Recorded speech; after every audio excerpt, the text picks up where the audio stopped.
Hello everyone and welcome to today's video about Equinix DCOS. Is Equinix DCOS a BMS system or it's more than a BMS system? So first of all, to know the answer for this question, we need to know the function of each of them. What each one can do to determine if Equinix DCOS system is only a BMS system or it has more functionality.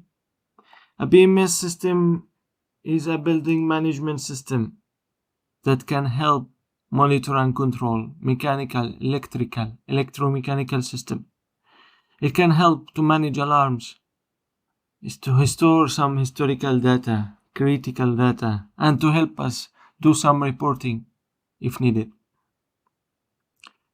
The main functions of the BMS system, there are three functions. Monitor and control facility equipments. It can be a UPS, electrical switchboard as electrical systems. It can be a cooling plant or fire system as mechanical systems. It can manage alarms by sending notifications to the facility operators and maintenance teams to help them take actions and facilitate their operation. It can help us manage historical data and generate reports by storing critical data to analyze them.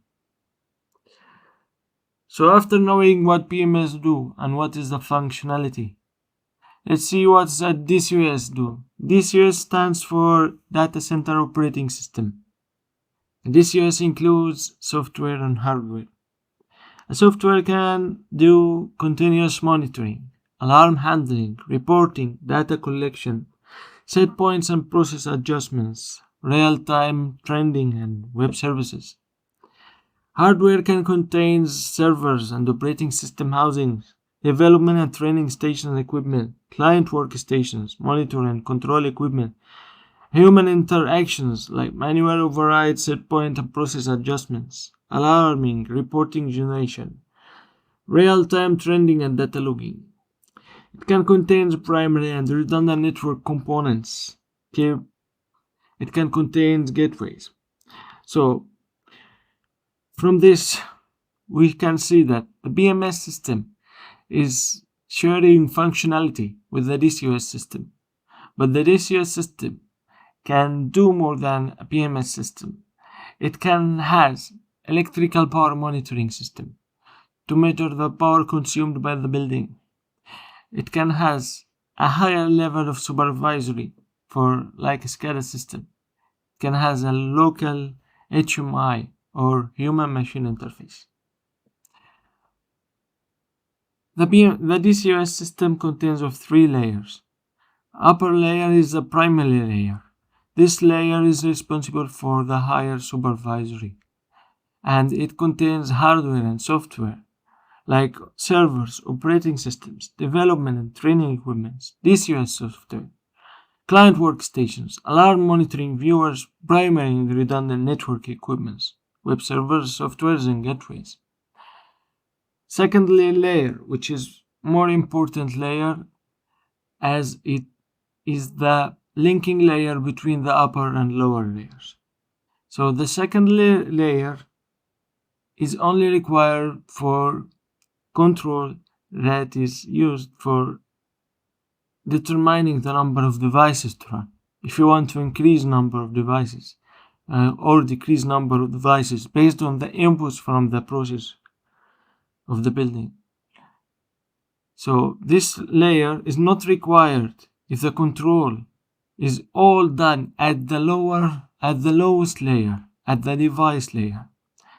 If all the devices can work independently and you don't need to control or by staging up or staging down the equipment of the system, then this layer is not required. This layer can work independently, away from the primary layer. So if it loses connection or communication with the primary layer, it can control the lower layer without any interruption.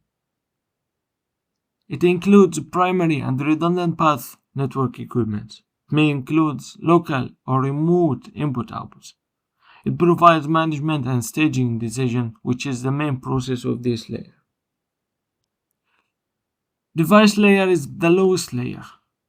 Lowest layer contains unitary control and remote control. So if this unitary control doesn't need a staging up or staging down, and its unitary control can work independently, so there is no need for the second layer. That's it for the DCOS BMS comparison, and see you in the next video.